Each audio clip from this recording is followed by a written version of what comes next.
Kung hindi mo pa na-try yung ganitong luto, try mo na ka-low carbs at tiyak magugustuhan po na yung kapamilya at kahit ikaw po mismo magugustuhan mo po ito. Una, naggisa po ako ng luya, then add po tayo ng sibuyas at bawang. And please don't forget to like and follow po para updated tayo sa ating mga low carb meal, low carb kaalaman natin everyday. Thank you po and God bless. Then ilagay na po natin yung ating pork.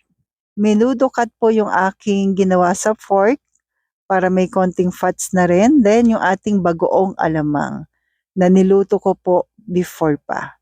Nilagyan ko lang siya ng golden monk fruit, konting vinegar. Then after po niyan, sangkutsa pa rin po natin, hayaan nating lumabas yung kanyang natural oil.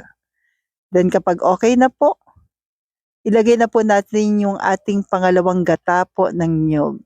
Para palambutin pa natin ng mga 20 minutes, mas okay kasi na malambot po yung ating pork. Then, pagkakulo po nito, add tayo ng konting sitaw. Yes, pwede yan sa atin. Hiniwa ko po na maliliit, pero paalala, konting sitaw lamang po na hiniwa natin na maliliit. Then, after po nyan,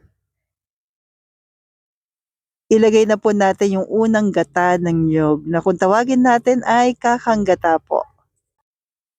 Then pagkalagay natin, haluin ng konti at takpan pamandali. Then kapag kumukulo na at medyo lumalabas na po yung natural oil din ng gata, ilagay na po natin yung ating hipon.